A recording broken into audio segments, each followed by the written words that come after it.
It should be understood to be a real war. And it's not a new war, it's an old war. Furthermore, it's a perfectly conscious war everywhere, but specifically in the United States, where there happens to be, it's a very free country, but it happens to have a highly class-conscious business class, and always has. And it's very free and open, so you have a lot of information about it. They talk, you have their records, and they have long seen themselves as fighting a bitter class war, except they don't want anybody else to know about it. Occasionally, someone else gets the news. Rather famous case, which I'm sure you know, was Doug Fraser about 20 years ago, 1978, I think, when he pulled out of the Labor Management Council and condemned business leaders for, words were roughly like this, for having decided to fight a one-sided class war against working people, the poor, the unemployed, minorities, even members of the middle class, and for having torn up the fragile social compact that had been achieved during periods of growth and prosperity. In fact, had been achieved, although he didn't say this, primarily through rather militant struggle, very militant struggle under harsh conditions back in the 1930s. Now, the only thing wrong with his statement is that it was way too late. In fact, that war that he's talking about was initiated as soon as the fragile social compact was established back in the 1930s, and very openly. There's no, you don't have to go to secret records to find out about it, nor do you have to have been at the wrong end of the clubs when the strikes were broken up in the late 30s to know about it. It was completely public. The reason it's not well known is because neither the educational system nor scholarship like Harvard and so on pay any attention to it. It's not a topic that's studied. So there's no doubt that one of the major issues of 20th century history, surely in the United States, is corporate propaganda. That's a huge industry.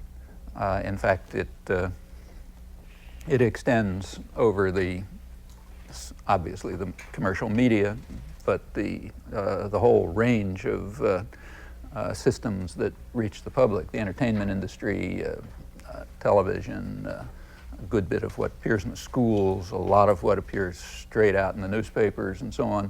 Huge amount of that comes straight out of the public relations industry, which was established in this country early in the century and then sort of developed mainly in the 20s and on, and has become an enormous industry. It's now spreading over the rest of the world, but it's primarily here. And its goal from the beginning, perfectly openly and consciously, was to control the public mind, as they put it. And the reason was that the public mind was seen as the greatest threat to corporations. That's from early in the century. Business power was strong, but it's a very free country by comparative standards, and it's hard to call on state violence, not impossible, but hard to call upon state violence to crush people's efforts to achieve freedom and rights and justice. So therefore it was recognized early on that it's going to be necessary to control people's minds. I should say that's not a new insight either. You know, you can read it in David Hume and the Enlightenment, where it was already recognized. In fact, you go back to the earliest stirrings of democratic revolutions in England in the 17th century, and there already was concern that we're not going to be able to control people by force, and we therefore have to control them by other means, controlling what they think, what they feel, their attitudes toward one another. I mean, all sorts of mechanisms of control are going to have to be devised, which will replace the efficient use of force and violence that was available to a much greater extent earlier on, and as has been fortunately declining, you know, not uniformly, but often declining through the years, particularly here, leading to the need for other methods of control. You don't have to move very far from the Cambridge elite to learn about it. The leading figure of the public relations industry is a highly regarded Cambridge liberal, you know, Roosevelt Kennedy liberal, died recently, Edward Bernays, who wrote the standard manual of the public relations industry back in the 1920s, which is very much worth reading. Remember, I'm not talking about the right wing here. This is way at the left liberal end of American politics. His book, it's called On Propaganda, or maybe just Propaganda. I should mention that terminology changed during the Second World War. Prior to the Second World War, the term propaganda was used quite openly and freely for controlling the public mind. It got bad connotations during the Second World War because of Hitler and that sort of thing. So the term was dropped, and now there's other terms used. But if you read the literature in the social sciences and the public relations industry and so on, back in the, say, 20s and the 30s, they describe what they're doing as propaganda.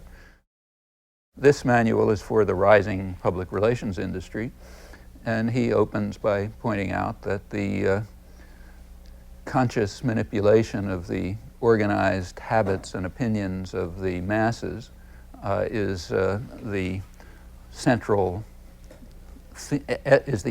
feature of a democratic society. It's the essence of democracy, as he later pointed out. And he said, we have the means to carry this out now. He said, we have the means to regiment people's minds as efficiently as armies regiment their bodies. And we must do this.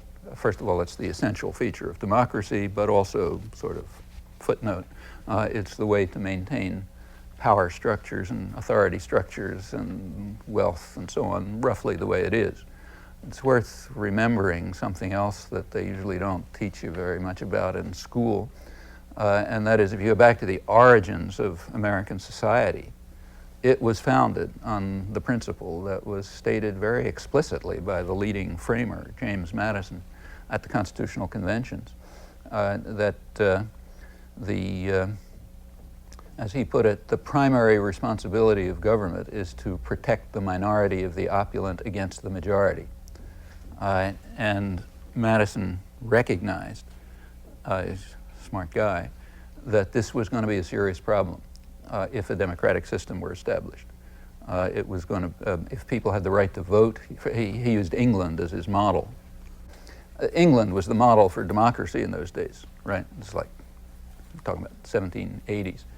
And he pointed out in the debates on the Constitutional Convention, something which everybody ought to read in third grade in a free society. I mean, this is the origins of our society, He pointed out that in England, if they had the right to vote, which fortunately they didn't, he said pretty soon you would find people calling for redistribution of property and for a tax on property rights, for what nowadays we'd call agrarian reform. It was mostly an agricultural society.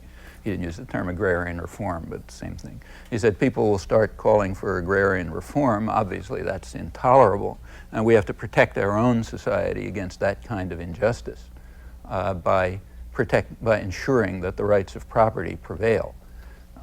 He recognized that, he said it's a problem now. He was already concerned in the 1780s by what he called symptoms of a leveling spirit. That is, people are trying to, feel that property ought to be more equitably distributed. That's a danger. But he said that the danger is going to become much more severe over time as more and more people are marginalized and dispossessed and secretly yearn for a more equal distribution of life's blessings. Now, if those people get the vote, we're going to be in trouble, because it's going to be hard to protect the minority of the opulent against the majority, which is what government's all about. And he therefore designed a constitutional system which was intended to prevent that danger. The system, the way he set it up, he and the other framers, because it was virtually unanimous, and there was virtually no disagreement about this. The one person who might have disagreed, Jefferson, was not part of any of this stuff. The constitutional system as he designed it was supposed to put power in the hands of the wealthy, who are the more capable set of men, I'm quoting. Power must reside in the hands of the wealthy, the more capable set of men, with the general population fragmented, factionalized, dispersed, in conflict, and so on and so forth. Well, this is like, we're now 1780s. Okay, it's been a pretty stable system. And as it's been harder, the franchise has increased. So over time, more and more people did get the right to vote. And that just raised the danger. Furthermore, the power of the state to coerce by violence, and that includes the power of private power, like the power of, say, Carnegie to hire Pinkertons and so on. As that has declined, the need to resort to these other measures of factionalization, instilling hatred, marginalizing people, straight propaganda, and so on, that's increased, and very consciously. So by the time you get to the 1920s, where I started from, it's recognized that huge resources must go into the conscious manipulation of the organized habits and opinions of the masses, and we have to regiment them, their minds, as well as an army regiments their bodies, and we have the methods for it, and those methods are advertising, entertainment, straight propaganda in the media, schools, so on and so forth. The 20s was an important period in this regard. It looks as if labor is under attack now, but remember, in the 20s it had been smashed.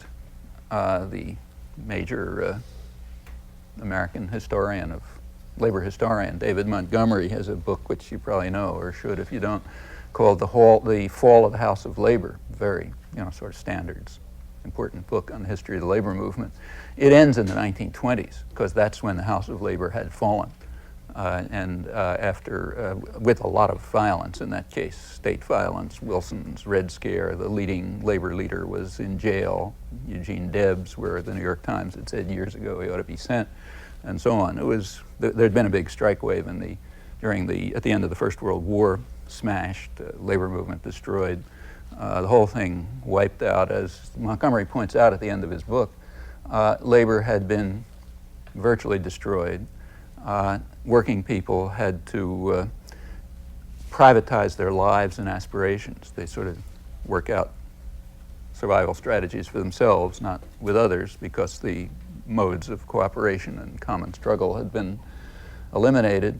And they did it, he ends up by saying, in a most undemocratic America, which is true. It was a highly undemocratic country, using a combination of modes of violence and coercion and repression and increasingly propaganda to prevent the dangers that Madison was worrying about, almost 200 years earlier, that more and more people would secretly sigh for a better access to life's blessings and might even do something about it if they had a functioning democracy, which therefore couldn't be permitted. I should just comment, in fairness to James Madison, that these remarks are not quite correct. The reason was that Madison was pre-capitalist.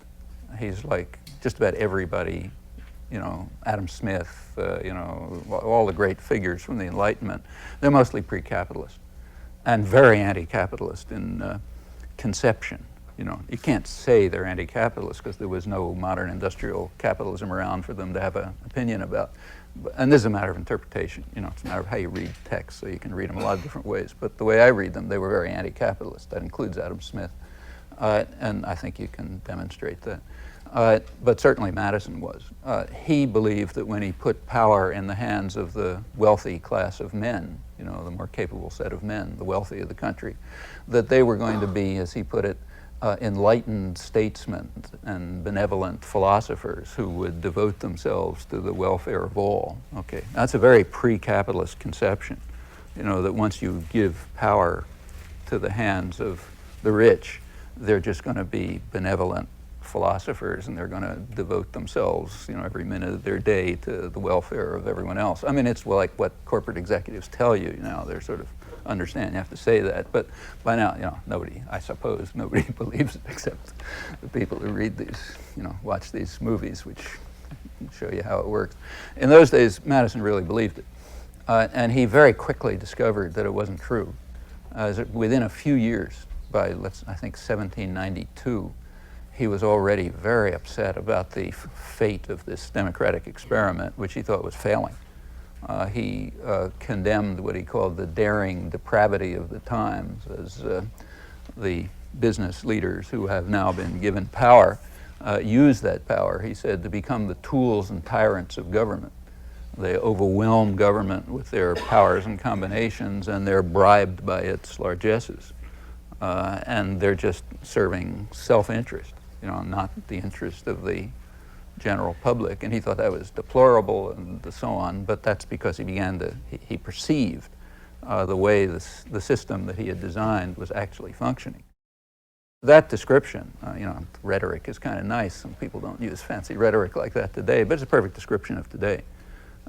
What's called the industrial capitalist system today is in fact one in which private power is the tool and tyrant of government, overwhelms it by its combinations, it's bribed by its largesses. That's a pretty good description of 1997. With all the changes that have taken place since 1792, there's a good deal of stability to all this, including the commitment to the principle that the primary goal of government is to protect the minority, the opulent, from the majority. You read yesterday's budget proposal carefully and you'll get a good example of how that commitment plays itself out. And the increasingly significant idea, overwhelmingly significant idea, particularly among liberals, like, say, Bernays, that it is necessary to control people's minds because they're too much of a danger.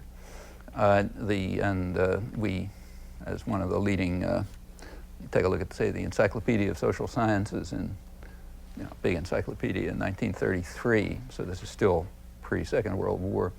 There actually is an entry on propaganda. Remember, propaganda was a usable term then.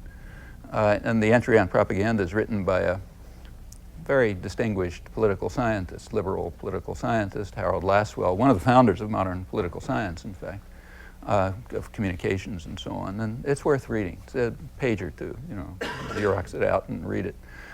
He says, these are paraphrases, but they're pretty close to quotes. He says that we must not succumb to democratic dogmatisms about people being the best judges of their own interests. They are not. We're the best judges of their interests, we smart guys. We must therefore ensure that those idiots out there don't get into trouble, by actually using their theoretical right to vote to interfere where they don't belong, like in the public arena. So we got to keep them out of the public arena somehow and make sure that it's just us smart guys who are in there. And it's for their good, of course. It's kind of like you don't let, your 3-year-old, in my case, grandchild, run across the street, because she may want to run across the street, but it'd be improper to let her have that choice. And the same is true about the masses. They have to be controlled. They have to be controlled at the workplace. They have to be kept out of the political arena. They're not going to understand the need to protect the minority, the opulent against the majority. They're going to have all these strange leveling impulses, and they're going to do all kinds of things which will, mess the world up in all sorts of horrible ways. So for their benefit, we have to regiment their minds the way an army regiments their bodies, ensure that they're under control, make it very clear that they don't participate in workplace management, and certainly not in the political arena. They're to be outside somewhere. And the dedication with which this task has been pursued is pretty awesome. Just to take right after the fall of the House of Labor in the 1920s, when American labor really was smashed, and people were privatized and tried to accommodate individually to a most undemocratic America, as Montgomery and others have pointed out. That was a time when there was great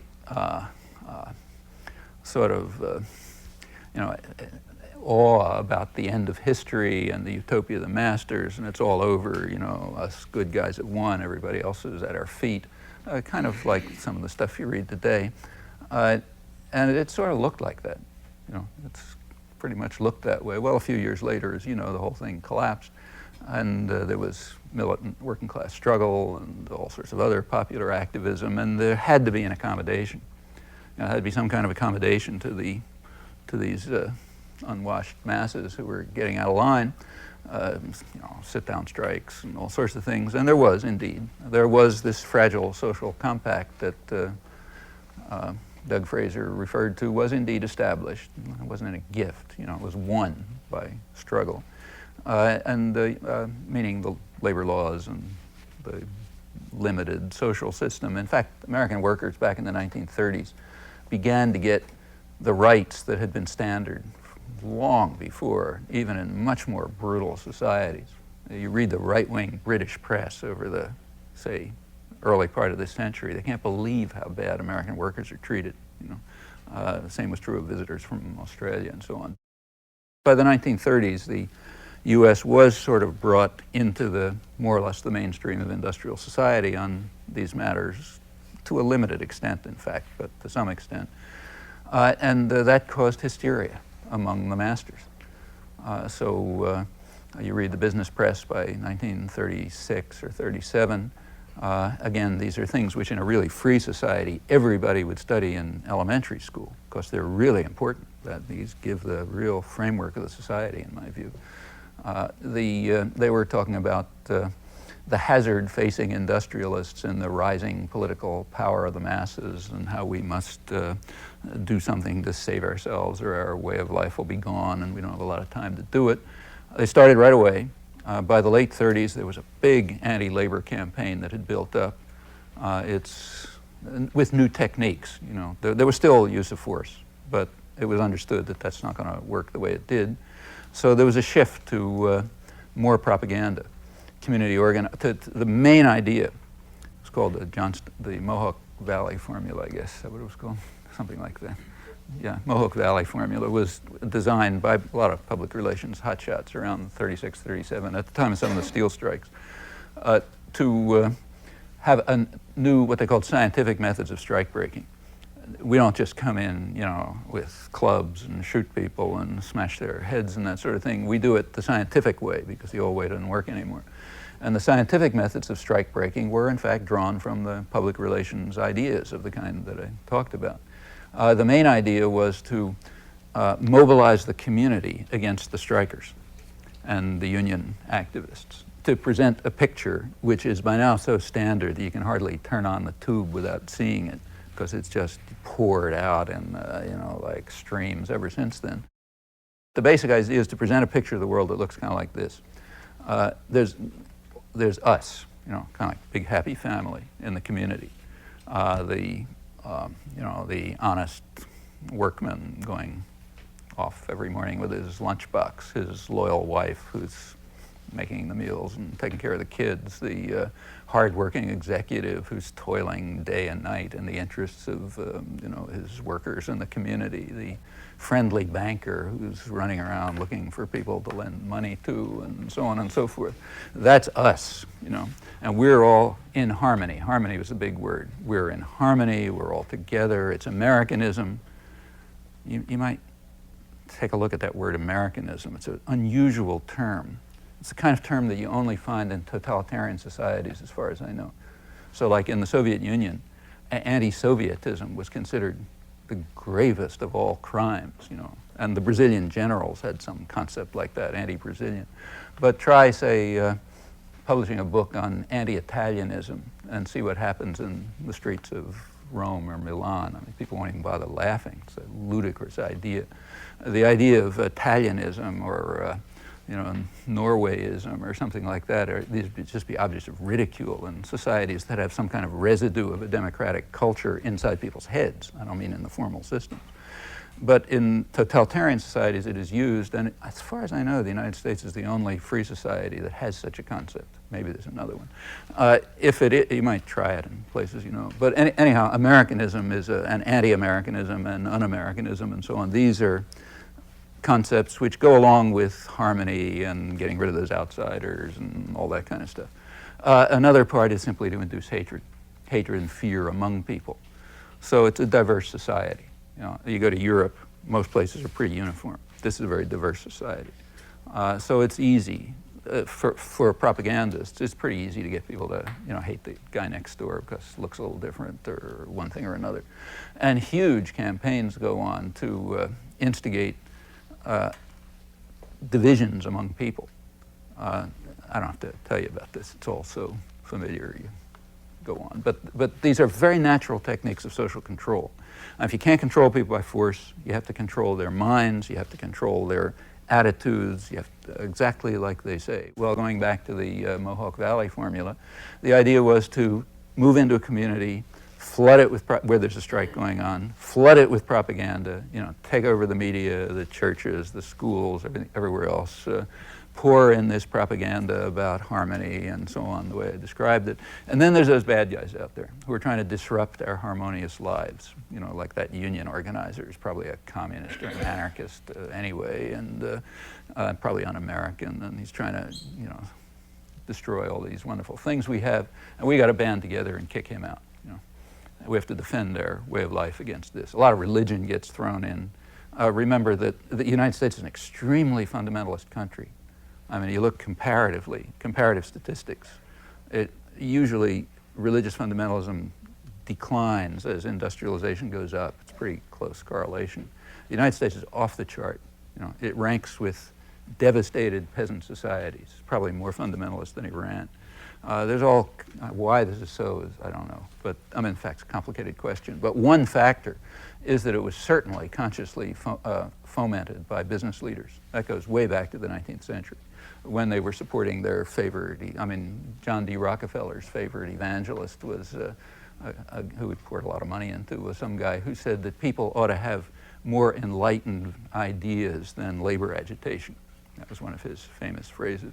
And the more enlightened ideas are, go to church and listen to orders and, do what they tell you and shut up. That's the more enlightened ideas. And it's a really interesting case because the Mohawk Valley was the model that was later used for strike breaking and destruction of the labor movement in the post-war period. So it's quite interesting to see what happened right there. Incidentally, I don't know any literature on this. Do you? Yeah, so these are untouchable topics, And you can almost say that anything that's important, it's going to matter for people's lives, it's got to be sort of off the agenda. And it sort of makes sense. You don't want people to know about it.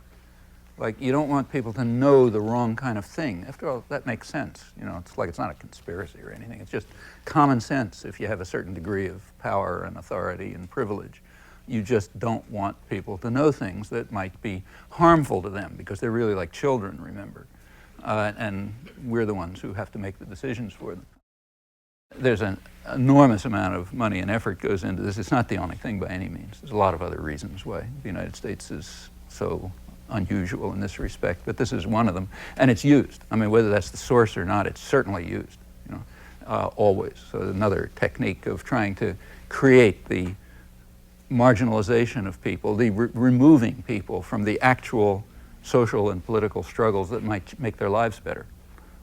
Maybe and to keep them from working with one another by dividing them up in all sorts of ways. And in a myriad techniques, find a fashion to keep the hated masses out of the public arena where they don't belong. And certainly out of anything having to do with control of the economic system where it's unthinkable that they should have a role. That's got to be in the hands of private tyrannies. That's unquestionable. Where the United States has acted internationally, it's the same way. You look at the trail of intervention, it's almost always the same. Not just third world countries, for example. Like I just came back from Italy, okay? You may not know this, but Italy was the target of the major CIA activities since its origins. The internal record runs dry around the mid-70s, so don't know, can't say after that. But from the origin of the CIA in 1947 up to at least the mid-70s, Italy seems to have been targeted more than any other country in an effort to undermine Italian democracy. Italy was regarded as sort of a semi-third world country, had a very strong labor movement. And when the American Army, in fact, the American British armies, what they called liberating Italy in 1943-44, they were appalled to discover that northern Italy had been liberated by the resistance, which had established a functioning society with very strong labor control.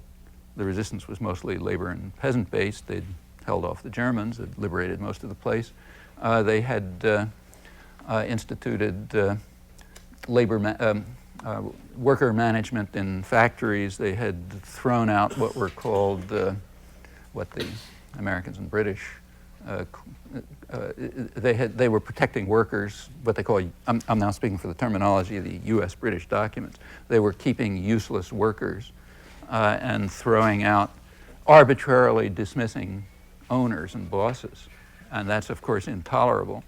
And the system was functioning. And furthermore, they were focusing on unemployment, which was recognized was Italy's major problem. But that's their problem, not our problem.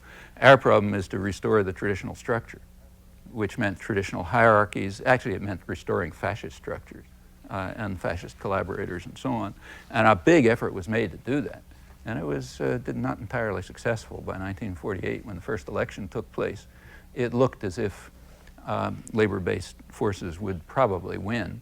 And a huge effort went into trying to ensure that that wouldn't happen by withholding food. Italy was starving, by restoring the police to fascist control, by all sorts of threats and manipulation. Pretty big operation, and the first major CIA operation, among others. And they took it really seriously. Again, something you would learn in a free society is there's a thing called the National Security Council, which the main planning outfit, which publishes, it doesn't publish, but it produces documents, top-level planning documents, which are among, not the only important ones, but among the most important ones. They tend to get released maybe 35 years later, so you can look back at them. So we have them now from the late 40s. And the first one, NSC 1, 1947, is devoted to Italy. And it calls for, it says, we're going to try all these measures to ensure that Italy doesn't have a free democratic government, which would have, they don't say it this way, but what amounts to, that, in which there'd be a big role for the organized working class in Italy. And they say, but if this doesn't work, if the communists, as they call them, which means, in fact, a lot of them were communists, but if the communists come to power through a legal vote, through a legal election, then the United States is going to declare a national emergency and is going to support military activities inside Italy to overthrow the democratically elected government. That's how seriously they took it back in 1947. They also knew exactly why the communists were powerful. You read it in the records extensively. It's because they were honest, because they were supporting working class interests. It's true that they were collaborationists. They weren't trying to separate Italy from the Western Alliance or anything, but they were defending working class interests and people supported them. And they had a mass-based working class party. There were plenty of others besides communists. But they had to be prevented either by coercion, like, say, withholding food and violence, or if that didn't work, by direct intervention, military intervention. That was taken very seriously, and in fact, it goes up to the present. How is it that the wealthy can, quote, pull the wool over the eyes of the American worker by controlling the power in government and using it against the working public, using it against labor unions? Well, take right now, let's say, as an example.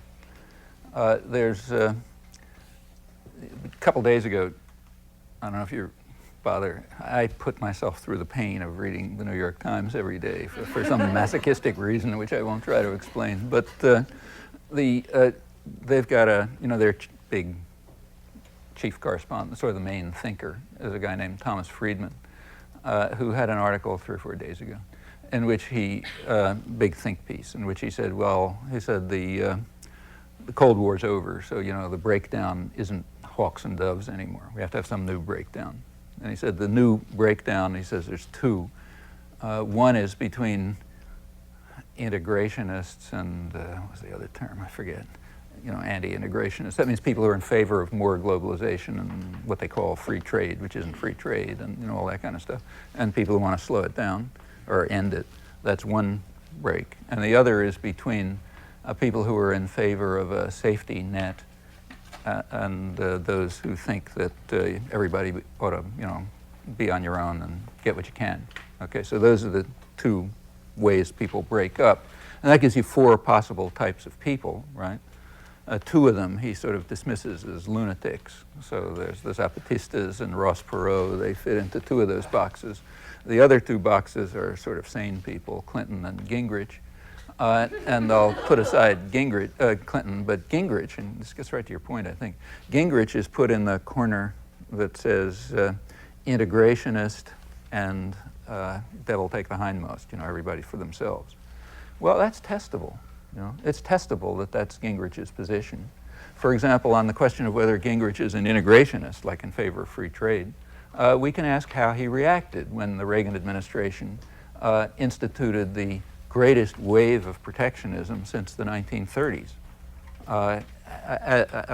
That's just straight protectionism, alongside of huge increase in public subsidies to private power, to industry, along with, say, the biggest nationalization in American history, the takeover of Continental Illinois Bank, and so on and so forth. That's all radically anti-integrationist. Okay, how did Gingrich react?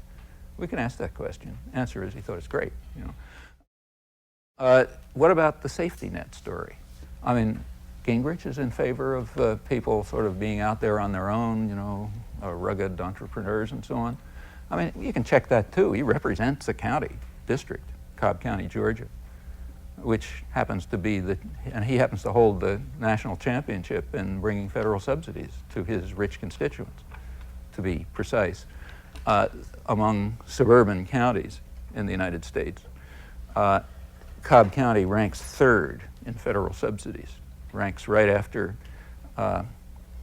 Arlington, Virginia, which is part of the federal government. So, of course, they get a lot of federal subsidies, like the Pentagon's there and so on. And Brevard County, Florida, which is the home of the Space Center. So it's another part of the federal government. But if you move outside the federal government itself, Gingrich's district is number one. They get more federal subsidies than anybody. The biggest employer in Cobb County is Lockheed, which is a publicly subsidized private profit corporation. I mean, they don't, they sell commercial planes, but those are just, as everyone knows, they're just, they use military technology is, the way the system is designed, technology is developed under the guise of the military and then handed over to private power when it works. That's true of everything, airplanes, computers, the internet, you name it. And Cobb County is right at the center of this. Well, he's in favor of being, all out on your own and fighting in this harsh world. Ridiculous. He's the biggest welfare freak in the country. That's literally true. Except that he wants the welfare to go to very rich people. Notice this is not what's called corporate welfare. What they call corporate welfare, which also never gets touched, is some different category completely. That's like giving a special, shot in the arm to some particular corporation. This is something quite different. This is the way in which our economy works. The way our economy works, take just about any dynamic sector of it at least that I know and I've studied, and you find that it's based on massive public subsidy and privatization of profit. Public pays the costs and takes the risks, and private systems make the profit, if there is any. Cobb County is just an extreme example of this. Now, you ask, how come people are deluded? Well, how often do you read this? These aren't particularly subtle facts. These are like glaringly obvious facts. That's my but, question. How okay, because the reason is because people like Thomas Friedman and everyone else in the business knows you're not supposed to write about these things. I don't know. I'm not claiming he thinks about it. In fact, the people who write about it are probably more deeply propagandized even than the people they're talking to. You cannot be a good propagandist unless it's in your bones. It's extremely hard to lie. I think we all know that from personal experience. It's hard to lie to people. Every one of us lies to people all the time, unless we're some kind of crazy angels. But the way we do it, I'm sure you know this, is you first convince yourself that what you're saying is true. Like you're an 8-year-old kid and you steal a toy from your brother, and your mother comes in and yells at you. You don't say, well, I wanted the toy and he had it, so, I took it because I'm stronger than him. What you say is, it really wasn't his, and besides, he'd taken a toy of mine, and anyway, I needed it more than he did, so it was right for me to take it, okay? If people haven't had that experience, there are some other species, I think. But that kind of experience goes all the way up to being a hotshot journalist for the New York Times. You don't even make it into those circles unless you're already so deeply overwhelmed by doctrine and propaganda that you can't even think in other terms. And so you'll read, say, liberal columnists in the New York Times very angrily saying when people talk like this, nobody tells me what to write. I write anything I feel like, which is absolutely true. And if they didn't, if people with real power weren't sure that they were going to say the right things, they wouldn't be in a position to write anything they feel like. Well, how does that work? It starts from childhood. It starts in kindergarten on television. There's selection for obedience from the very first moment. I mean, you just think about, I'm guessing, maybe I'm wrong, so you tell me if I'm wrong, but at least when I think about my own school experience or any other school experience I know about, there was selection for obedience. I mean, I ended up going to fancy colleges like this place.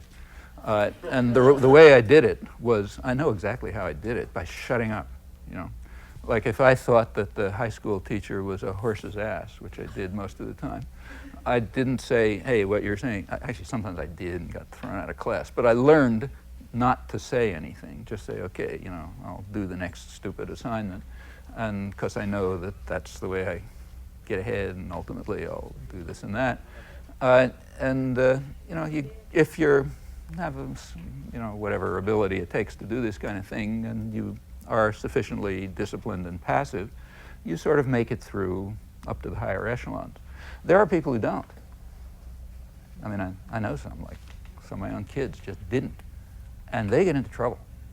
They're called behavior problems or, disruptive, or you stick drugs in them or something or other, because they're just too independent, And people who are independent are a pain in the neck. They disrupt the system. And they're going to be cut off one way or another. I can tell you, just, in graduate school, I'm teaching mostly graduate school, and you read applications, you can detect between the lines when the person who's writing a recommendation is telling you, keep away from this person, they're going to cause you trouble, which means usually they're going to go off and do their own thing or something like that. I don't want to exaggerate. In the sciences, it's somewhat different.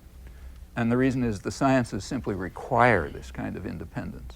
They'll die, unless people are challenging all the time and questioning. So when you look at people who are, say, studying physics at MIT or something, yeah, it's totally different, because you just encourage people to be challenging and creative and so on and so forth. But in most areas, you don't.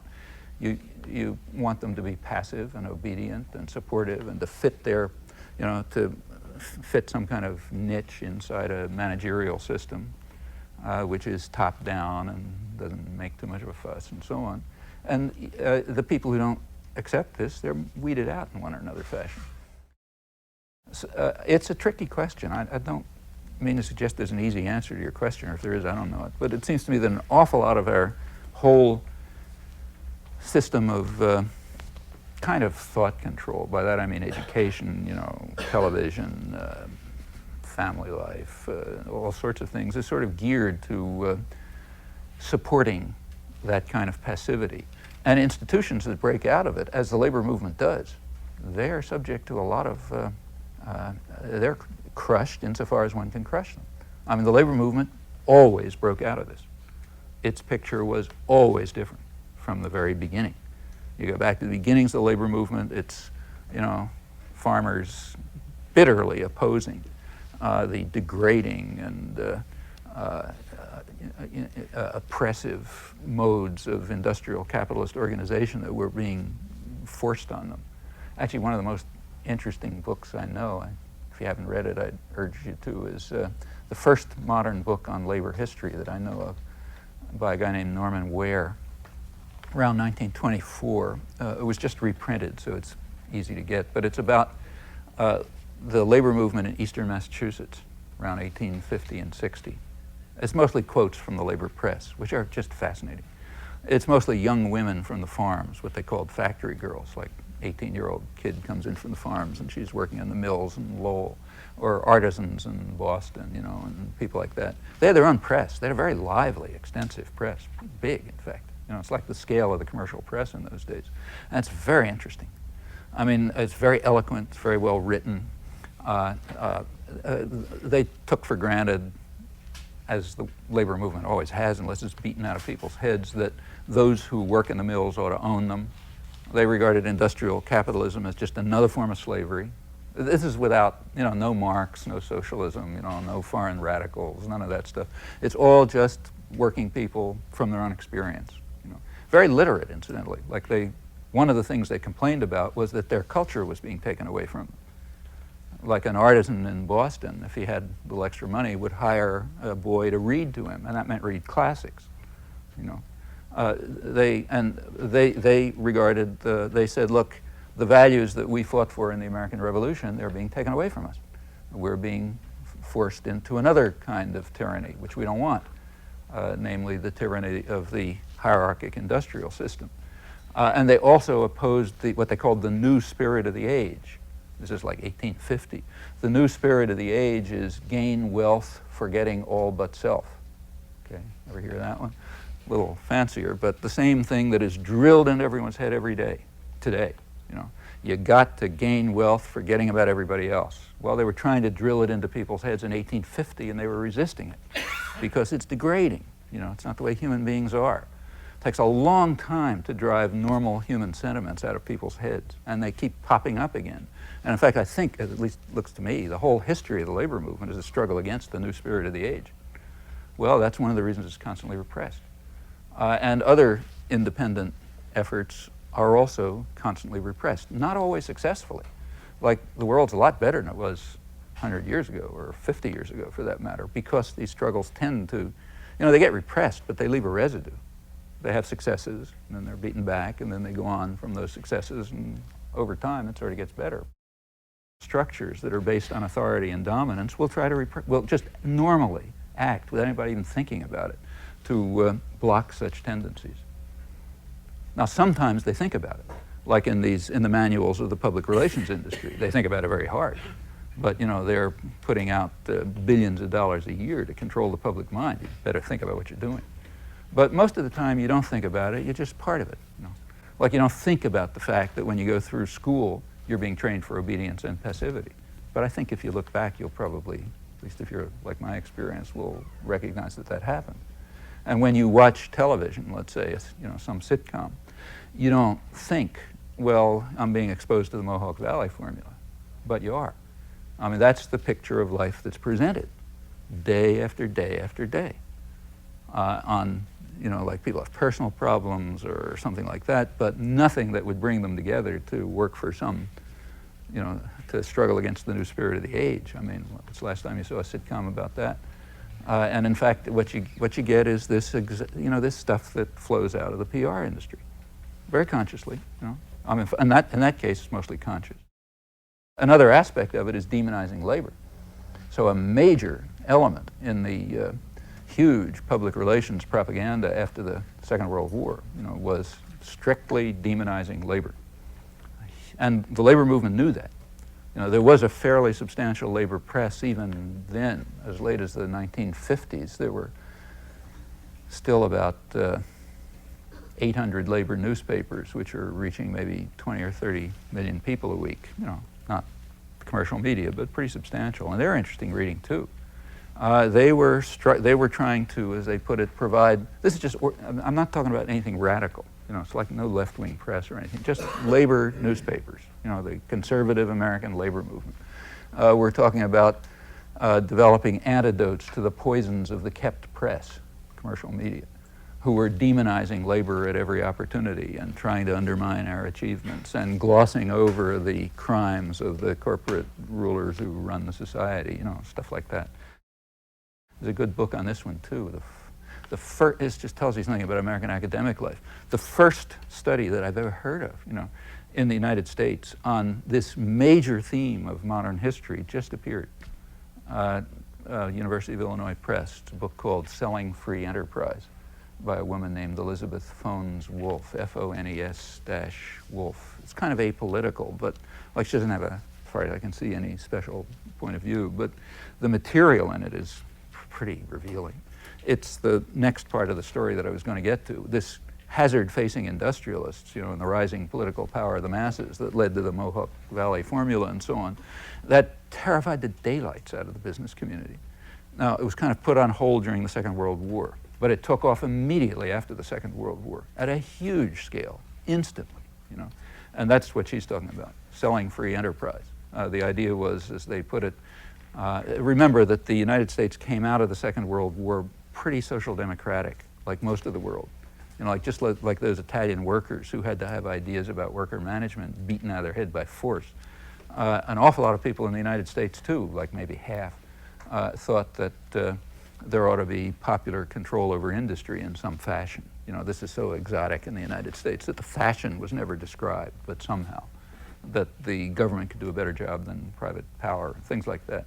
There was enormous support for social programs, you know, medical programs and so on. That had to be beaten out of people's heads, and fast. The leaders of the public relations industry, she quotes a lot of them, they said, look, we have 3 to 5 years to save our way of life. We have to fight and quickly win what they call the everlasting battle for the minds of men, and indoctrinate people with the capitalist story so fully that they can repeat it, you know, on every opportunity, and on like that. And they weren't kidding around. I mean, for example, about 1/3 of the material in American schools, elementary schools, was coming straight out of corporate propaganda offices by the early 50s. Sports leagues were taken over, the churches were taken over, the universities were attacked. I mean, it was across the board, you know, major effort to try to win the everlasting battle for the minds of men. And it's still going on, you know. I mean, here it's conscious. You know, that part of it's conscious. Most of the participants, it's just, you know, it's in your bones. I mean, you've gone through especially if you've been through an elite educational system.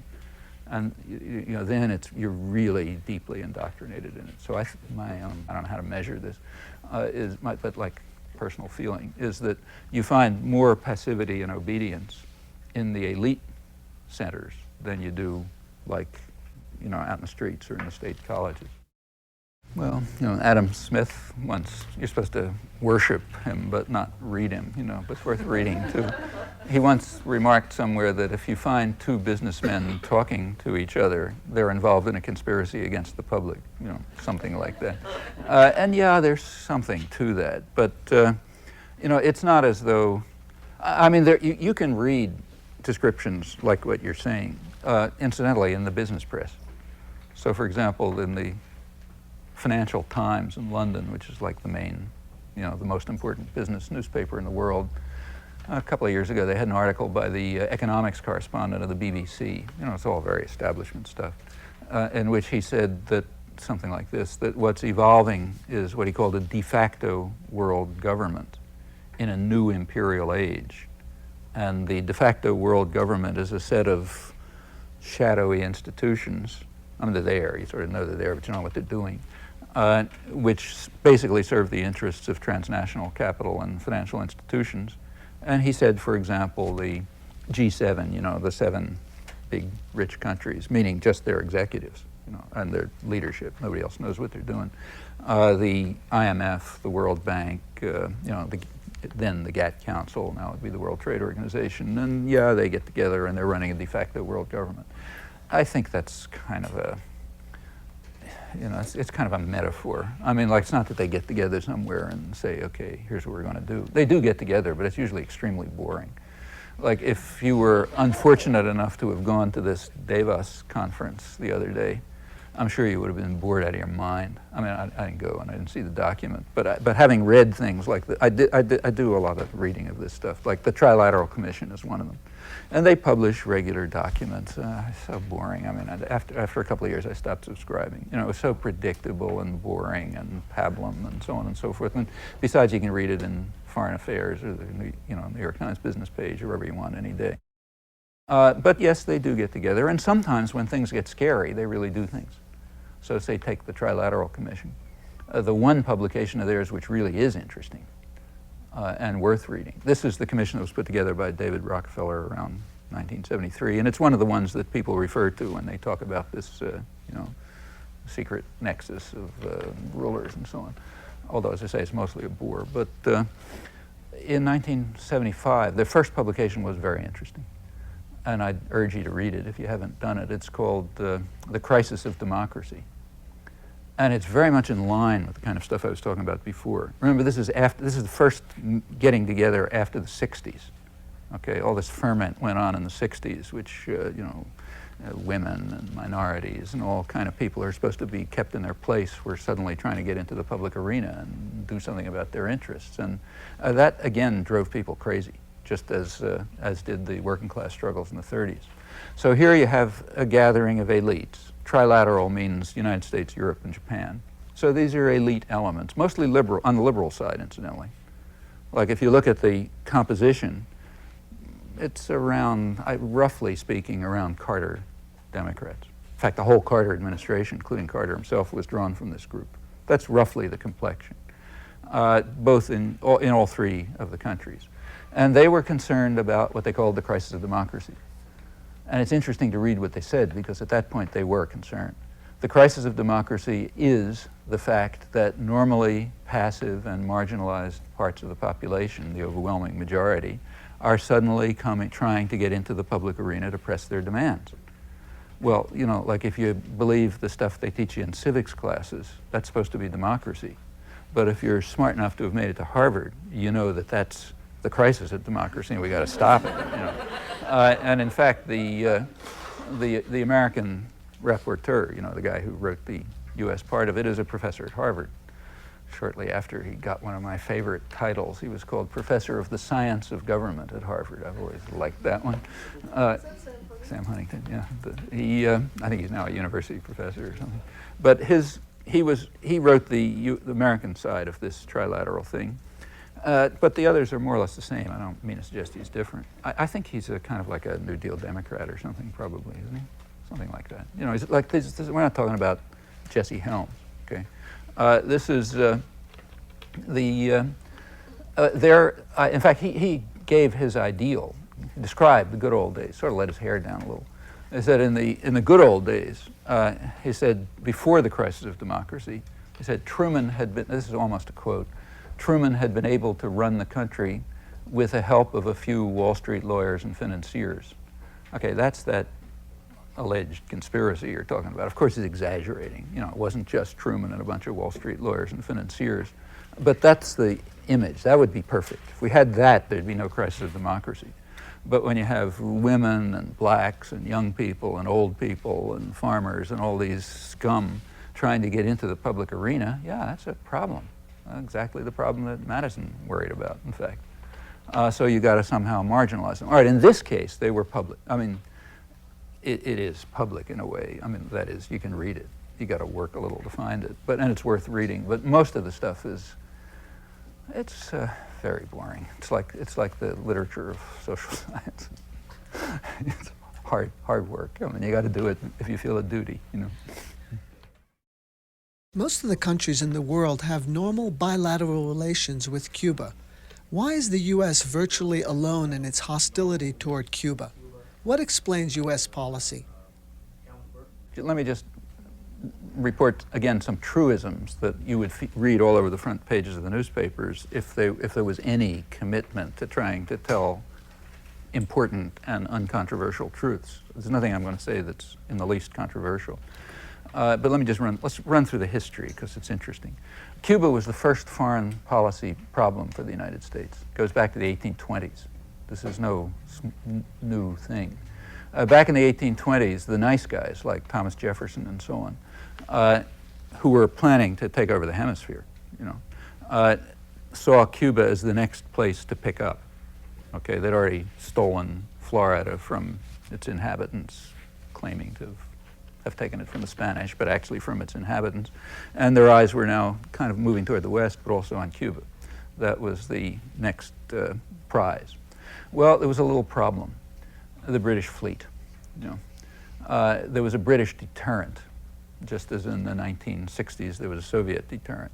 And in fact, the British were the hated enemy in those days, mainly because of their power. They were preventing the United States from expanding, like they prevented the United States from conquering Canada a couple of times, which the U.S. has been trying to do since 1775 and may have finally achieved in the so-called free trade agreement. But yeah, Cuba was sitting right there, you know, it's a valuable place. He couldn't get there because the British are in the way. John Quincy Adams, I guess it was, suggested that we just be patient. He said it'll drop into our hands like a ripe fruit by the laws of political gravitation, okay? Meaning, by the time we get stronger and the British get weaker, things will shift around, we'll be able to take it over. Okay, by the end of the century that had happened. By the end of the century, the British were sort of being pushed out of the game, the United States was getting more powerful, and during something that is sort of ludicrously mistitled the Spanish-American War, the United States intervened in Cuba primarily to prevent it from liberating itself from Spain. You take a close look. That's an interpretation, so you want to make sure, don't take my word for it. But I think if you look, you'll find that what happened is that the intervention in Cuba was primarily an effort to make sure that its liberation from Spain didn't mean liberation. And in fact, Cuba was quickly turned into an American plantation with all kind of restrictions on its options and, bought up by American agribusiness and so on and so forth. When Cuba tried any funny ideas about moving towards independence, it was smashed down. For example, Franklin Roosevelt is famous for the good neighbor policy. We don't intervene anymore in the affairs of our neighbors. Well, take a look at 1934, when Cuba made the mistake of trying to elect a sort of, I guess, moderate social democrat of more or less independent ideas as president. That's going too far. Okay, so out. So it continues up through 1959. Okay, 1959, Castro comes along.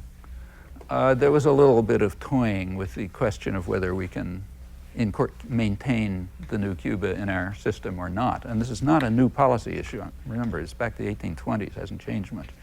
Within a couple of months, it was decided that Castro's too big for his britches. There's no Russians, incidentally. He's anti-communist, In fact, he was jailing members of the Communist Party. There was no question of the Russians or the communists or any of this kind of stuff. By late 1959, U.S. planes were already bombing Cuba from Florida bases. The State Department claims they didn't know about it. Yeah, sure. Okay, but I mean, try that if, say, Cuban planes bombed the United States, and say, well, okay, the Cubans didn't know about it. Okay, so, but it was happening. In March 1960, the Eisenhower administration made a formal decision. It was secret, but now it's declassified, so you can find out about it. They made the formal decision to overthrow the Cuban government and take it over. Okay, that's March 1960. Remember, no Cold War, no Russians, no communists, just independent Cuba. From that point on, March 1960, up until today, Cuba has been subjected to extensive international terrorism, economic strangulation, without an end. And it's not trivial stuff. Just to give you one small example, this one comes from an absolutely impeccable source, Raymond Garthoff, who's a very conservative and respected historian right inside the CIA and the intelligence apparatus, now writes historical work on all this stuff. Take a look at his books on reflections on the missile crisis, which he's writing sort of partially from the inside, partly as a historian. Well, there's a little item in there somewhere where at the peak of the missile crisis, before it, when it had sort of theoretically been solved, but it still was not over. So like the missiles were still there. At the peak of the missile crisis, one of the Mongoose teams, these terrorist teams that Kennedy had sent into Cuba to smash the place up, one of them, which was apparently acting out of control at the time, like there's no evidence that Kennedy had ordered it to do this, but so maybe it was on its own. But one of them blew up a petrochemical plant in Cuba, which according to him, he doesn't verify it, but he says it's alleged, and he apparently takes it seriously, that 400 workers were killed. Well, suppose Cuba blew up a factory in the United States and 400 people were killed. Do you think it might make the newspapers? In fact, they'd probably be we'd nuke them, Okay, but this is us. And this is incidentally one tiny footnote to a long history of terrorism. And this was right at the peak of the missile crisis when for all I know, Cuba had its fingers on the missiles. I don't know that, but anyway, somebody did. Okay, now just for those of you who want to know about why people believe what they do, just do a little check and find out how much information you can find out about this, okay? I mean, I've told you that. I'll save you the trouble. This is it. I've repeated it in probably 20 times in books that nobody would dream of looking at or reviewing and so on. But that's one little item. And then it goes on to poisoning crops and livestock and shooting down fishing boats and strafing hotels and blowing up airplanes and all sorts of things. Meanwhile, the economic strangulation goes on, okay, permanently. Now, the only issue debated in the United States, for a long time, there was a pretense we got to do this because of the Russians, okay, because Cuba is a tentacle of the Russian monster trying to strangle us. I mean, in an intellectually free country, everybody would laugh. In fact, when Kennedy once tried to get the Mexican ambassador to join in some anti-Cuban action back in the early 60s, the Mexican ambassador actually told him, he'd like to do it, but if he announces it in public in Mexico that Cuba's a threat, he said 40 million Mexicans will die laughing. Okay, that's basically true. I mean, the idea that Cuba could be a threat even if it's armed by the Russians, I mean, it's as if, I mean, like to try to find, I can't even think of a counterpart, but let's suppose, say, that before the end of the Cold War, Russia had been carrying out massive terrorism against Denmark and strangling the country. Let's imagine it could do that, because it said that Denmark was a threat. Well, Denmark was way more of a threat to Russia than Cuba is to the United States. I mean, Denmark's an advanced industrial country. It's a member of a hostile military alliance, well armed. I mean, if the Russians had said that, you wouldn't laugh. It would be a sign of their lunacy, and maybe we got to murder them or something like that. But we say that all the time, and that's okay because that's us. We're properly indoctrinated. To judge how much of a Russian threat it was, bear in mind that the formal decision to overthrow the government was taken in March 1960 when there's no Russians. Okay, and it continues under the pretext of a Russian threat as long as the Russians were around. And then what happened when the Russians disappeared? Okay, so November 1989, Berlin Wall falls, no more Russians. What happened to Cuba? I mean, if the story of the last 30 years that we hear from Arthur Schlesinger and everyone was true, well, we should have welcomed Cuba with open arms. No more tentacles of the Russians. Is that what happened? No. We drew the noose tighter.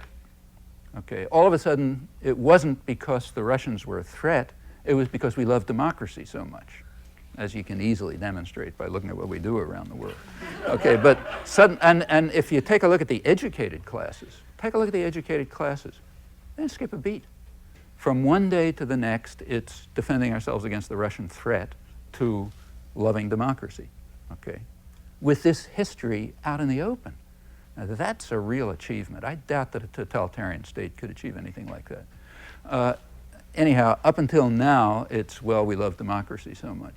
And then the only question is, well, what's the best way to achieve democracy? Is it the Helms-Burton Act, or is it by the Canadian Prime Minister going there? And this is discussed as if it was serious. That's the interesting part. I mean, this is discussed as if, it's not 40 million Mexicans die laughing, which it ought to be. It's discussed as if it could conceivably be serious. It can't possibly be serious. The only question is how to make sure that Cuba will go back into the box in which it was supposed to be put in 1820. If they can force it back there by one or another means, fine, we'll accept Cuba. We'll even call it a democracy, even if it's run by some brutal murderer, like we call Mexico a democracy, or we call Colombia a democracy. In fact, the best democracy in the hemisphere. Even has an independent political party, which was allowed to function in 1985.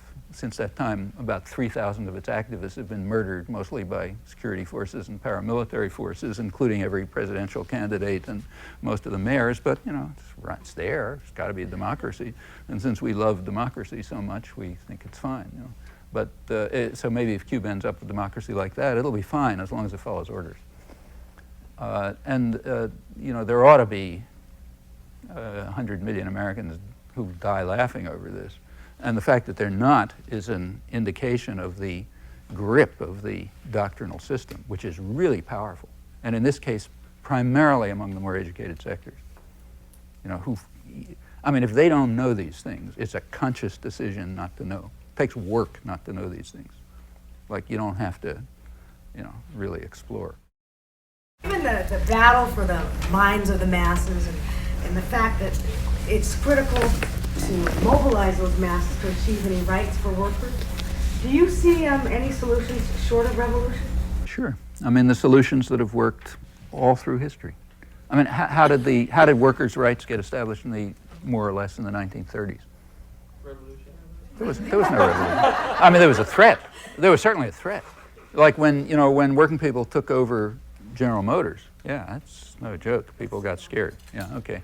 Because the next thing they'll come to their heads is, what do we need the bosses for? Like maybe they'll get as smart as the factory girls in Lowell, 150 years ago, and say, look, we don't need those guys. We'll run it ourselves. And you got to make sure that that doesn't happen, because that's really trouble. So yes, there was an accommodation. And in fact, right through history, that's the way it's worked. I mean, nowadays, people who consider themselves more or less progressive, whatever that term is supposed to mean, think that they got a pretty rotten life. Look at our problems. Well, there's plenty of problems, but it's a lot better than it was 30 years ago, let alone 50 years ago or 100 years ago. So like nowadays, you're worried about how to protect some kind of medical system. Worrying about that 30 years ago, there wasn't any. Or take, say, women's rights. Okay, plenty of problems about women's rights, like the way affirmative action is being used to attack people. It wasn't a problem 30 years ago. There was no rights. Or take issue after issue. It's just things are over time. The struggles take off from a higher level than before. So like you think it looks bad for labor now. Have a look at the 1920s. The fall of the House of Labor in a most undemocratic America, when workers could do nothing more than try to pursue individual survival strategies. And remember, that was the period of mass industrialization, establishment of the automobile industry. It's like not a rural country. Well, what you do is try to keep making things better. Is it a revolution or not? That's kind of like a question of definition. I mean, if it's possible, I think myself, I agree with those mill hands in Massachusetts that the people who work in the mills ought to own them, generalized. Well, all right, if there's steps toward that happening, I guess you could call it a revolution, but I don't see why it shouldn't just happen. I'm referring back to your comments about the media and the great public relations that employ and right. But see, I think all that stuff is totally illegitimate. I mean, and that goes way back to something much earlier. Why should corporations have any rights at all? Okay. I mean, that's not like it's not in the Constitution. Corporate rights are the result. It's not even by legislation. I mean, corporate rights were achieved mostly through courts and lawyers, and pretty recently. The main decisions are early in this century. Like it's not founded in, it's not graven in stone or anything like that. Actually, there's pretty good literature on this if you're interested. The best book is by a Harvard professor that I know, a guy named Morton Horowitz, who's at the law school, has a couple of books called Transformation of American Law. One of them, I think, goes up till like 1860, and the other from maybe 1860 to 1960. But the main theme of the book, of these two big volumes, it's interesting reading. It sounds kind of dense and so on, but you find it interesting reading. The main theme is how the legal system was reshaped to accommodate to the needs of private power. Okay, all the way through, that's been the main theme of the legal system, how to modify it so that illegitimate tyrannical authority is given more and more power, undermining democratic principles. That's basically, he doesn't say it in those words, but that's what it comes down to. And the big step, the major step probably, was the transfer of rights to private tyrannies, which is what corporations are, early in this century. And as he points out, he doesn't go into it much, but I think he's right, this developed out of ideas, kind of Hegelian ideas about the rights of organic entities over individuals, which are also at the roots of Bolshevism and fascism. And I should mention that comparison may sound exotic now, but it wasn't 60 years ago. You read, say, mainstream American political economists like Robert Brady, important political economist, it's kind of Veblenite, back around the early 1940s, I guess. He wrote books about, big business's system of power, things like that, in which he points out, these things are basically totalitarian in structure, which they are. So where'd they get their rights? Well, through courts and lawyers, by playing one state against one another. Incidentally, that's something worth thinking about when you listen to this devolution business now. The point of getting power down to the states is so that any business, even a middle-sized business, can make sure that the money goes into their pockets, not in the pockets of poor people. It's trickier to do it at the federal level. So that's why you get all this new philosophy about, federalism and so on. Not that federalism would be bad, but, not when you got private tyrannies around. This establishment of private corporate power is a dramatic example of that.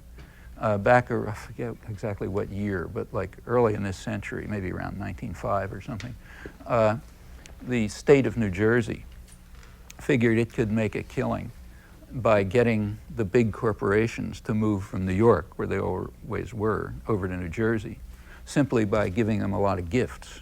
It's kind of like when Alabama gets investment from Germany. The taxpayers pay for it, but somebody makes a killing. And that's exactly what they did. So New Jersey gave corporations all sorts of gifts, essentially, to move across the river.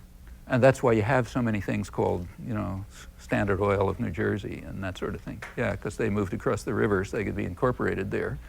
And it's a lot cheaper for the big power because the taxpayers of New Jersey paid them. Delaware was another case. Well, of course, New York had to accommodate, because everybody's moving across the river. That's the new federalism back at the early part of this century.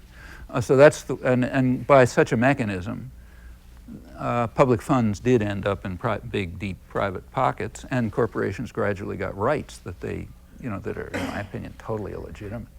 Those rights can be taken away very simply, without a revolution. In fact, every corporation has a state charter, and they're supposed to be there for some public good, Well, like it was true maybe 200 years ago. Like 200 years ago, we could establish a corporation that would build a bridge across the Charles River or something. Okay, that's what a corporation was supposed to be. It's changed a bit over the years. By now, they are huge tyrannies. Bigger than states, involved in all kind of strategic interactions with one another in violation of any conceivable market principle and so on and so forth.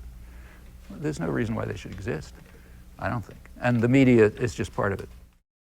It's particularly harmful to democracy when media systems are in the hands of private tyrannies. It's bad enough if the guys who, making shoes or cars, that's bad enough. But when it's control over the doctrinal system and information, that's much worse. That's why I think the stuff that's going on in telecommunications now should really have a lot more attention than it does. Here's this huge system, built at public expense. You guys paid for it, and as usual, being handed over to private power now that it's profitable.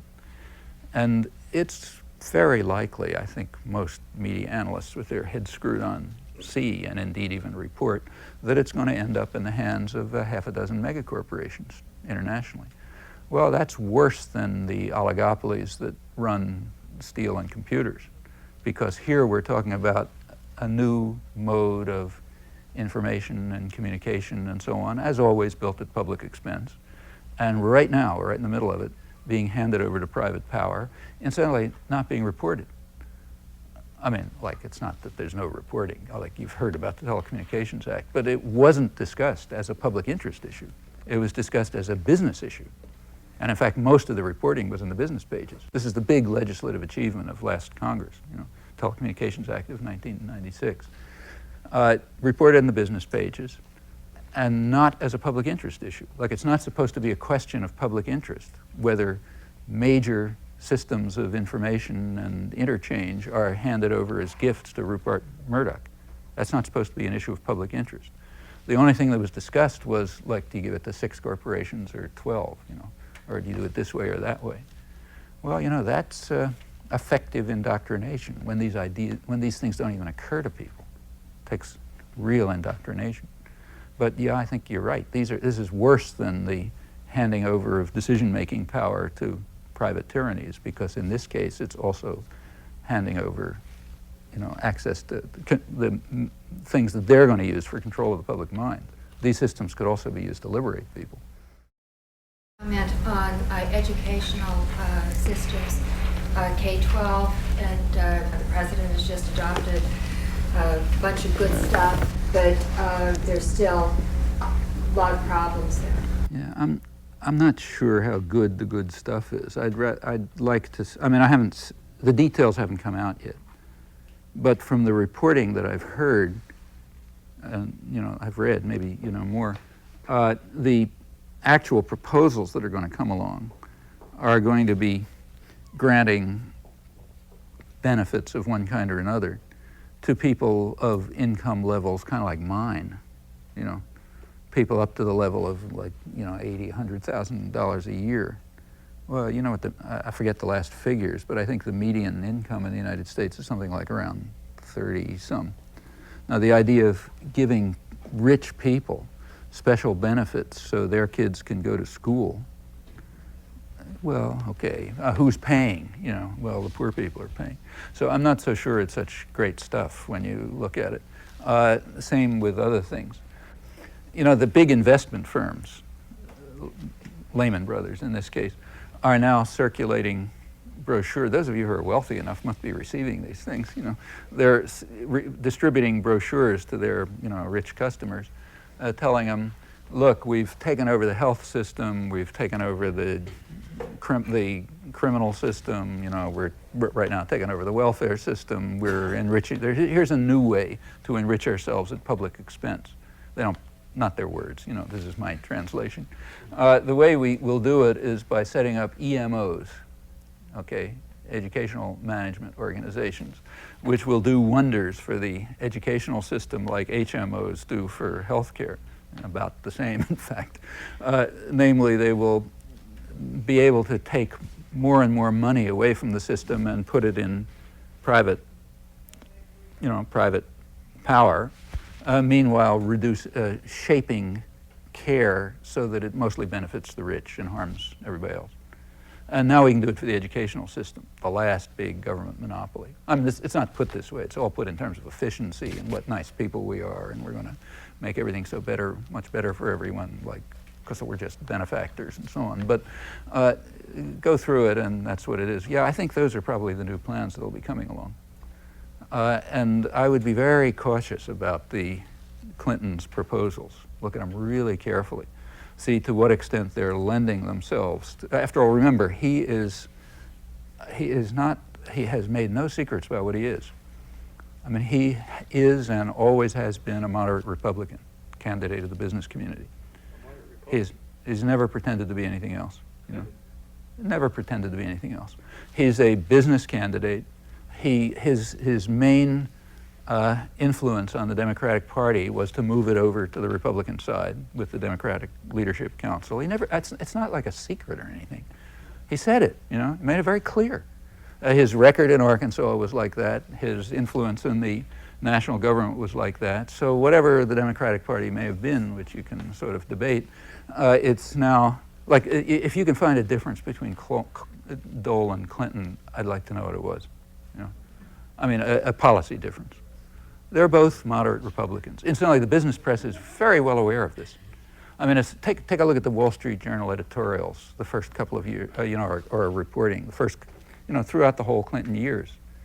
I mean, at first they were a little nervous because he had some of this populist rhetoric, but pretty soon, within a few months, you start getting, editorials in the Wall Street Journal and articles, in fact, not just editorials, about how Clinton is the best president business has ever had. They quote the Ford company executive as saying we're getting along with him much better than we did with Bush and Reagan, and on and on.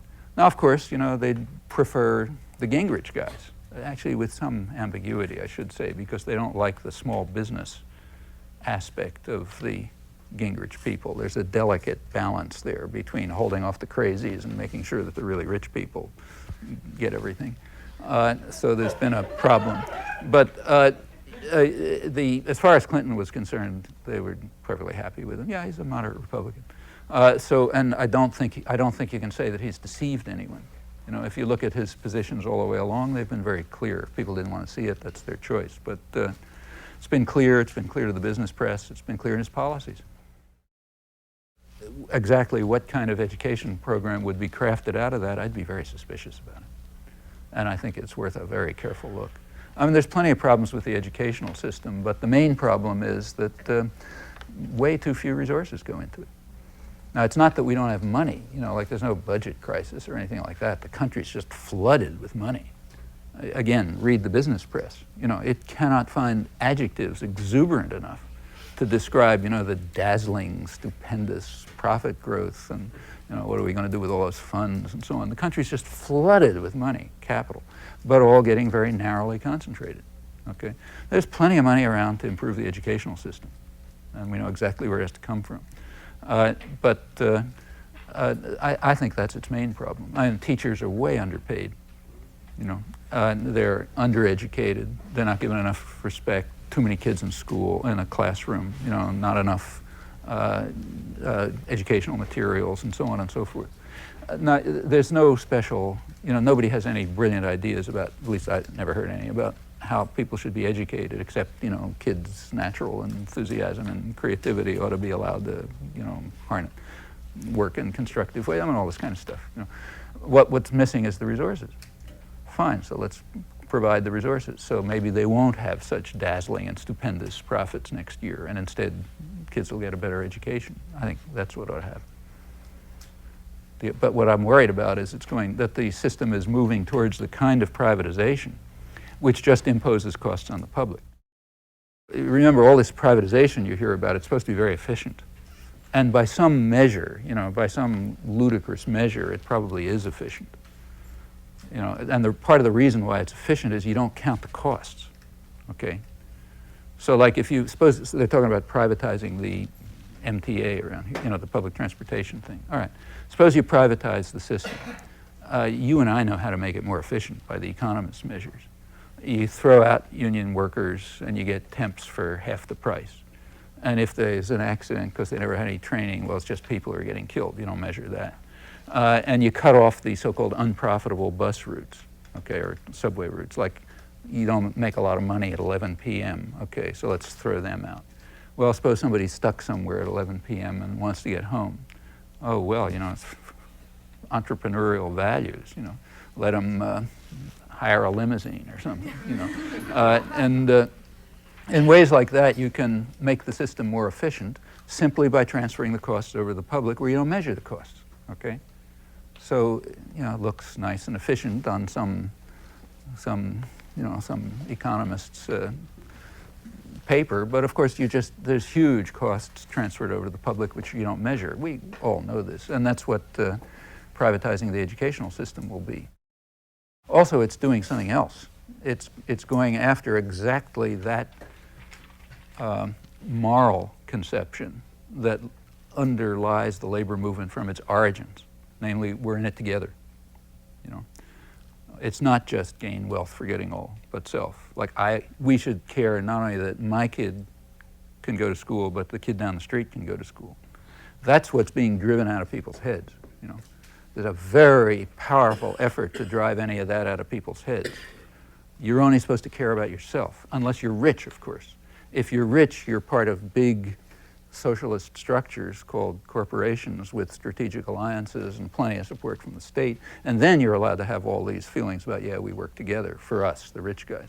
But everybody else is supposed to be on their own. You're not supposed to care whether the kid down the street goes to school. It's like breaking, it should be very familiar to people in the labor movement. This is the main propaganda against the labor movement all the time. Right to work laws, everything else. You shouldn't work together. That's bad. If you work together, you might do something that matters, okay? So just be out on your own, and if you can get a voucher so maybe your kid can go to school, forget about everything else. Look, this is very much a business-run society, about the last figures I saw, about $1 out of $6 in the whole economy is spent on marketing. It's an extremely inefficient use of funds, of course. Marketing doesn't produce anything, any public goods, but marketing is a form of manipulation and deceit. It's an effort to create artificial wants, to put people, to control the way people look and think about things. A lot of that marketing is straight propaganda, advertising.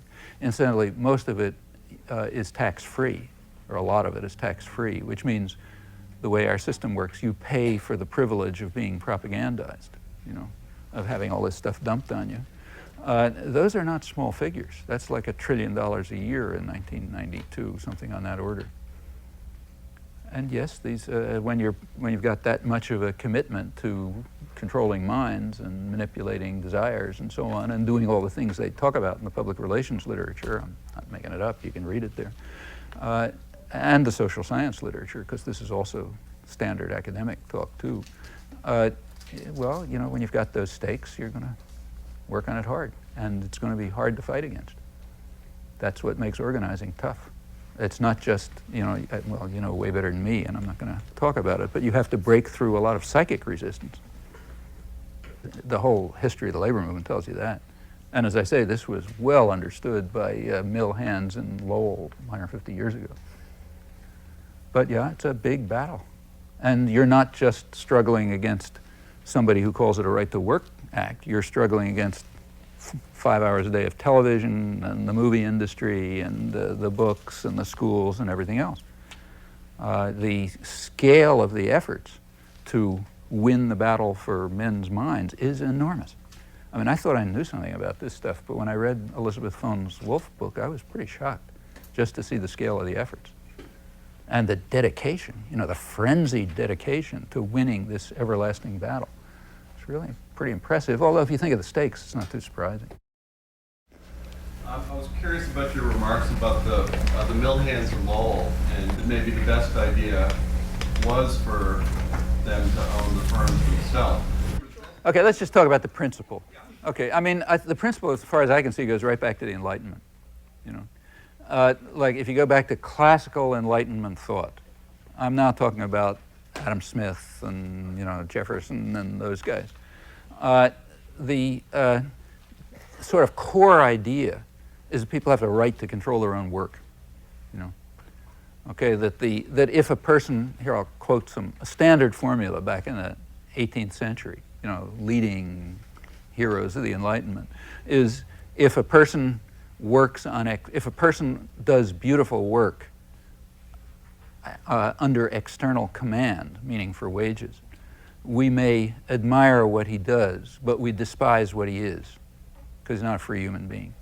Okay, that goes all the way through classical liberal thought, Enlightenment thought. I mean, you know, Alexis de Tocqueville says, under wage labor, the art advances, the artisan declines.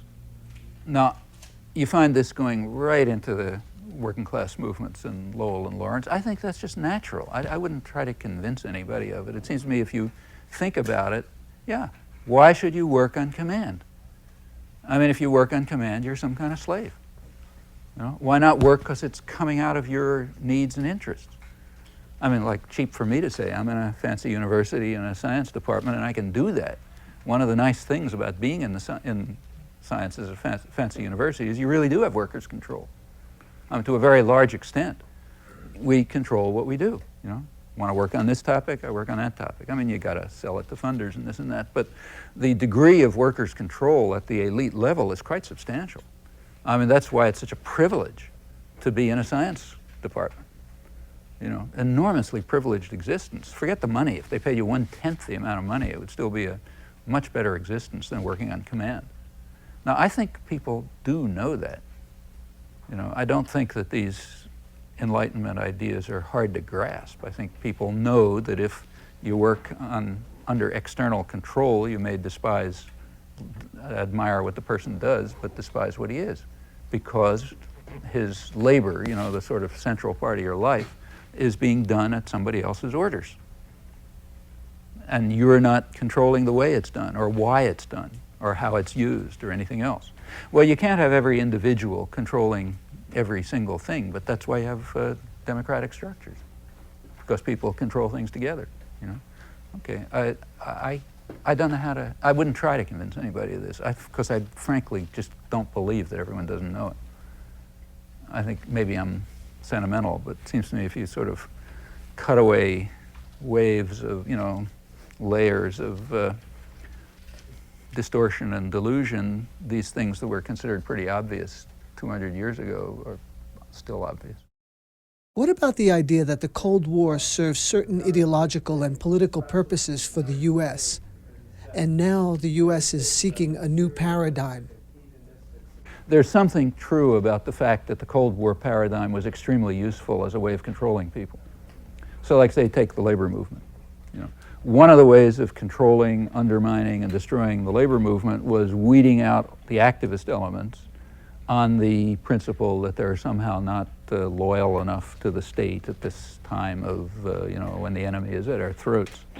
Well, like any propaganda, even the most vulgar propaganda that comes out of Stalinist Russia, there's always some thread of truth to it. You just couldn't have propaganda that doesn't have some, marginal element of truth. And there was some marginal element of truth here too, but it wasn't very real. It's like the Cuba case, So yes, this has been a very terrific hammer to use over people's heads.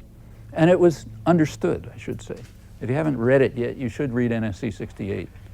Which was, everybody agrees, was the fundamental Cold War document. It's kind of interesting that its content, everybody recognized it as the major document, but nobody quotes it, with very few exceptions. I'm one. But I have a book called Deterring Democracy, which in the first chapter has a lot of extensive quotes from NSC 68. It's April 1950. And it sort of laid out the basic picture of the Cold War, and it's quite fascinating to read. For one thing, because when you can see why diplomatic historians don't quote it. This was written by the real hotshots, Dean Acheson, Paul Nitze, all these smart guys. It reads like a bunch of raving lunatics, I mean, don't take my word for it, read it, I mean, I concede, I picked out the most dramatic examples, but read the whole thing if you feel like it's not that long. In my view, it sounds like a bunch of raving lunatics, which is why nobody ever cites it. But they do make some points. I mean, the picture they tell is kind of like a fairy tale. On one hand, there's absolute evil. That's the other side. It's kind of like a fairy tale you'd be embarrassed to read your grandchildren. There's this total, absolute evil, the Kremlin, this and that, which is planning to destroy the whole world and everything that ever existed and so on. On the other side, there's utter perfection. That's us. We're like super angels. The only thing we ever do is you work, slave for the benefit of this and that. And it's portrayed in the picture of an exaggerated, a parody of a fairy tale. There's never any evidence given because it's just like a matter of definition. They say it's an essential nature of the Kremlin that it acts this way. So you don't have to even give evidence because it's just part of their nature. And it's an essential property of our nature that we do this sort of thing, okay? So there's no evidence given. In fact, there is evidence scattered around, very carefully scattered around, so that anybody who's going to look for it is going to have a hard time finding it. And when you do put together the evidence I did in the same book, you find that it completely undermines whatever thesis they have about relative power. But forgetting that, then comes the proposals. The proposals are, we're involved in a real war. It's a real war. The Cold War. We have to fight it like a war to prevent this monstrous thing from destroying everything and allowing utter perfection and magnificence to win. And in a war, you've got to have things like just suppression. We have to have suppression of dissent among us. One of our weaknesses is that we're too tolerant and too open and too free. They say that, and that's a weakness. So we have to have just suppression and control of dissent and, make sure that everybody's obedient and so on. And the way to do it is they also call for military Keynesianism. That means transferring public funds to private industry, which was a big issue then, because everybody knew that the economic system is not going to function without a tremendous amount of public funding, state funding poured in. So that was crucial. And that's true of the international economy too at that time, very heavily reliant on military spending to revitalize it. And they know all that, and it's laid out, but also that it would be an ideological weapon. It would be a weapon to control people. And that's true, it was. I mean, from then until the game started to go away in 1989, around then, it was a tremendous weapon of thought control. Anything you wanted to block, just yell, or do, yell Cold War. Didn't matter how crazy it was. Sometimes there was some truth to it, sometimes not. So yes, you need a new paradigm, okay? Because how are we going to beat people over the head now that we don't have that around anymore? And if you look through the 80s, it was already obvious through the 1980s that this stuff is going to lose its efficacy. You didn't have to be a big genius to figure out that the Soviet Union was in trouble. So you look at stuff, say, I was writing since the early 80s. I've been saying, look, they're going to have to go to something else. And in fact, right through the 80s, there's an almost desperate search for something else. You know, international terrorism or crazed Arabs or Hispanic narco-traffickers or something or other that we have to defend ourselves against. Or otherwise, how are you going to control everybody? Okay, domestic crime, mostly manufactured. You know, U.S. doesn't have crime levels very different from other industrial countries. It doesn't, in fact, but has a very different perception of crime. Welfare queens, you know, sort of by implication black, driving around in Cadillacs and, you know, that sort of thing. So there's all sorts of effort to, you know, manufacture enemies for people to hate, but a foreign enemy is much better. So here's where the science of government comes in. Now, let's get back to this clash of civilizations thing. Huntington's, you know, everybody is flailing around for some paradigm, you know, some big thing that you can use to control people.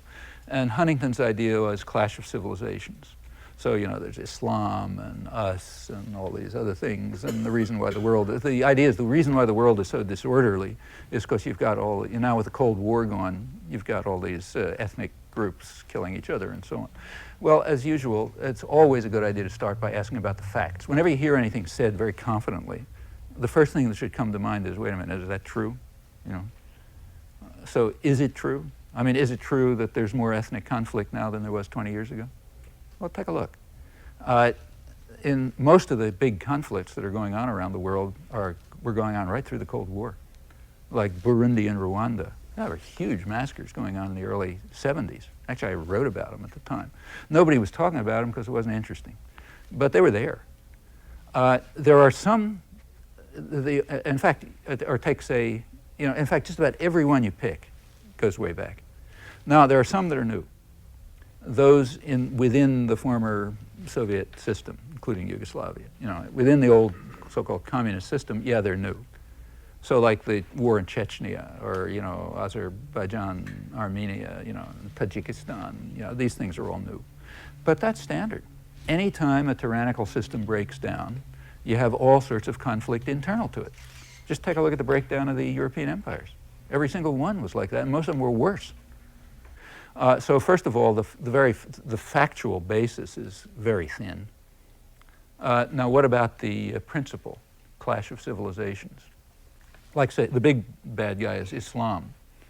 Well, there are a few problems with that. The most fundamentalist Islamic state in the world is our big ally, Saudi Arabia. How's that fit? You know, I mean, Saudi Arabia is a real. It's not fundamentalist enough for some of the people in it, but it's pretty extreme. Are we trying to undermine Saudi Arabia? Of course not. They're sitting on all the oil. You know, in fact, they're our clients. That's a family dictatorship that we keep in power because they make sure that the money from oil doesn't go to the people of the region, but goes to London and New York. So they're okay. There's no clash of civilizations there. That's state fundamental. What about individual? You know, like non-state. Well, by far the worst ones are the guys who are tearing Afghanistan to pieces. You find more crazy Islamic fundamentalists around than them. I don't know about them. Where'd they get their power from? Well, your pocket, you know. They got $6 billion or so, it's claimed, from the United States and Saudi Arabia through the 1980s. Now they're tearing Afghanistan apart, but it's not our, you know, nothing that we did. You know, we're only wonderful people. So where is this clash of civilizations between Islam and the West? I don't see it. I mean, Indonesia is an Islamic state. Do you see us trying to undermine Indonesia? Yeah. I mean, a lot of rotten things in Indonesia, like, for example, wages are about half the level of China, which is not so munificent. Do you see us doing anything about that? I mean, I think this is all farce. You know, I mean, I don't mean to say total farce. Like, there must be a new paradigm, you know, something that people can build their careers on and write books about and so on and so forth, which can then be turned into a device of controlling people. That part is true. And maybe this will work, or if it doesn't, you try something else. You know.